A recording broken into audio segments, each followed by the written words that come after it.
All right, so here's TIG versus MIG, and I haven't cleaned that up or ground anything down yet. Same on this one. The warpage is fairly equal. This one warped smoother than this one. This is a little bumpy. Kind of see it's kind of bumpy through here. And you can see that I didn't, some of these, what I should have done, which I didn't do, instead of tacking like small tacks on top of each other, I should have tack, which I did across there, then ground them off, and then tack, and then ground them off, and then tack, and because that's leaving gaps. It's leaving little tiny gaps in there. See it? And so, yeah, I can grind those back down and fill those in, but that's just adding more heat. So this one, it's pretty much the same. I started out a little cold, and then I probably got too hot as I got towards the end. Actually, that was probably about right, to be honest with you, because it did penetrate nicely. And then as I slowed down and and the panel got hotter, I probably should have backed off my pedal a little bit to keep it small like that. So anyway, so I'm going to planish these out and see how well I can planish them. All right, there's the two panels. This one was the TIG welded, this one was the MIG welded. You can see up here little beads, undercut a little bit. They did both planish out flat for the most part. I mean, as flat as they could planish out. So that's not bad. It did take me longer to weld because I had to go bead, cool, all that. I just went across this one pass. So that was a little bit easier. Again, I got some undercut. Probably could planish that out if I had a planishing hammer. That instead of doing that by hand, it takes forever. But there they are side by side. So let's see which one's going to be tougher.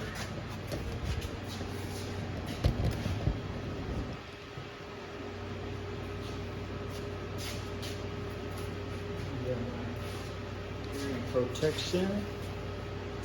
All right, we're going to go with the MIG one first. I'm going to do the same thing I did yesterday.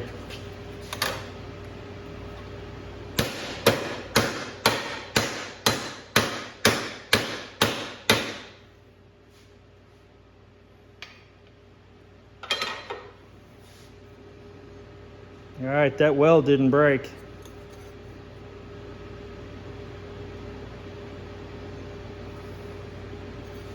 We'll go, let's see, running out of options here. Small piece of metal.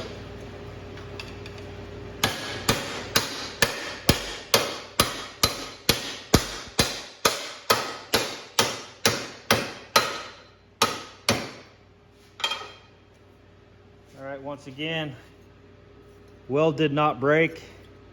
It broke because this was up against that edge right there, as you can see.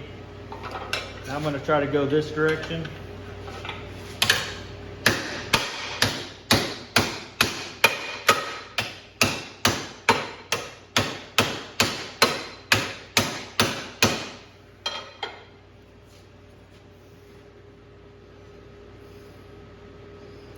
Man, I'm going to say that's really not, I mean, I beat the snot out of that. You saw that. That's really not that bad. Right here. But see, some of these I didn't weld completely, so I can't even say that. You know what I mean? Here, let me take this off so I'm not yelling at the camera. Some of those, because I had a little bit that didn't penetrate through. Yeah, so this is the side I welded. This is the penetration side, so that may be just where it didn't get a weld spot coming all the way through, because I stacked the beads on top of each other instead of taking them down, stacking, or putting them next to each other instead of stacking them. You end up getting a sometimes you get these little gaps and you don't want those in your metal. You want it to be smooth like this, well, fairly smooth. And because that's where you're gonna end up getting rust and stuff in those. So that's why a lot of guys will put some kind of fiberglass or something over their welds, because they will have these little deals. But I go back over that and I make sure those are gone. I'll just flip it over and zap them and just make sure it's gone, then go ahead and grind it off. That way I have no worries that this is gonna have to start rusting because of some kind of little pit or some kind of little deal like that. So, and then this is my T. You guys seen this yesterday, but I'm gonna do it again. This is the TIG panel.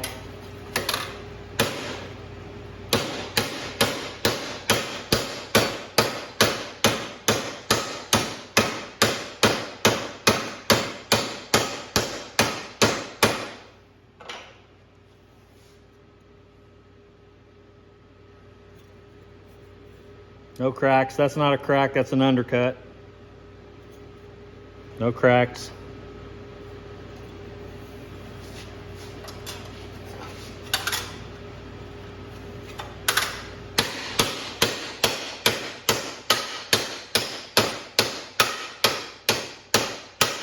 Oh, I hit my finger.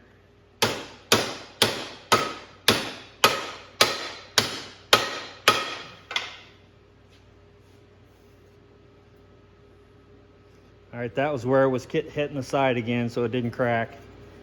This is what we're looking at. So yeah, that's pretty good. I will tell you that this one,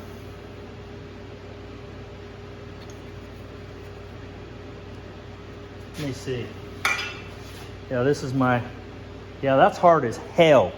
That, I mean, I can't bend that one. You see how pliable that one is? So that's good. That may be the bigger difference there, that I can do that to it.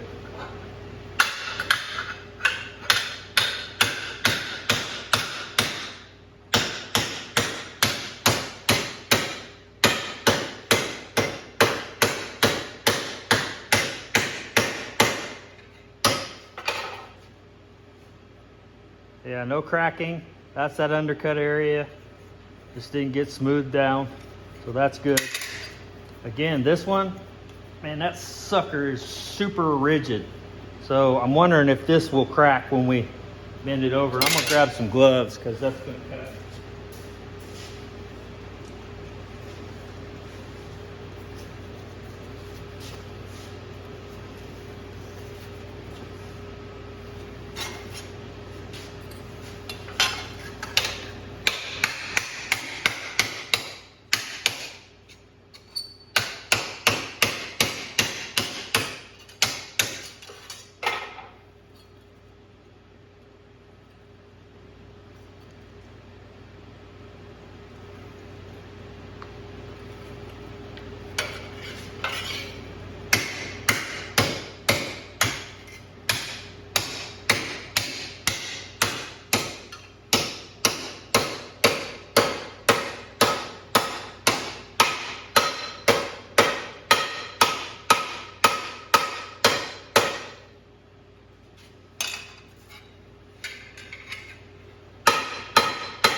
Went ahead and went a little farther with those.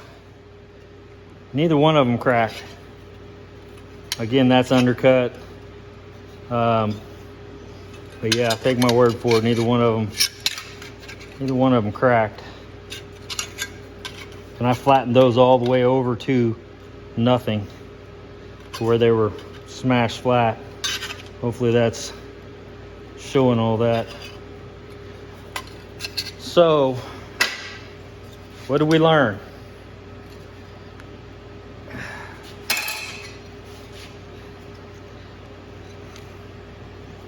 I don't know. I don't know what we learned, because I really expected that MIG to be a little bit more brittle. And it really held up fine. I mean, it made the metal stiffer for sure.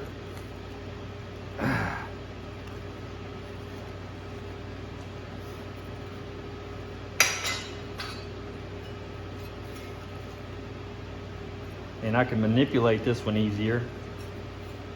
But, so other than, yeah, making it a little bit more stiff,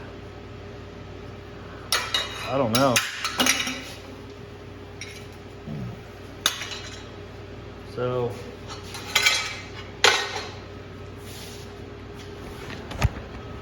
I'll let you guys be the judge of all that. Hopefully that saves somebody some time doing this dumbass test, because it didn't save me any time, but I did get some practice, so that's good, and obviously I need it. Again, you can see right there where that's the weld that I ground down, and so that right there is not a crack, it's just the undercut. So yeah, I couldn't be a professional welder. That undercut, that's terrible. So for the professional welders, get in there and tell me how bad I suck. I already know that. I already know, so save your breath. Save your fingers. Don't get carpal tunnel from typing how bad I suck. That's what happens when you get a YouTube channel. Everybody likes to be experts on you. Oh, but if you'd have done it like this, and you'd have fixed it, and but if you, but you're, yeah. So there you go. That's a bad car wreck.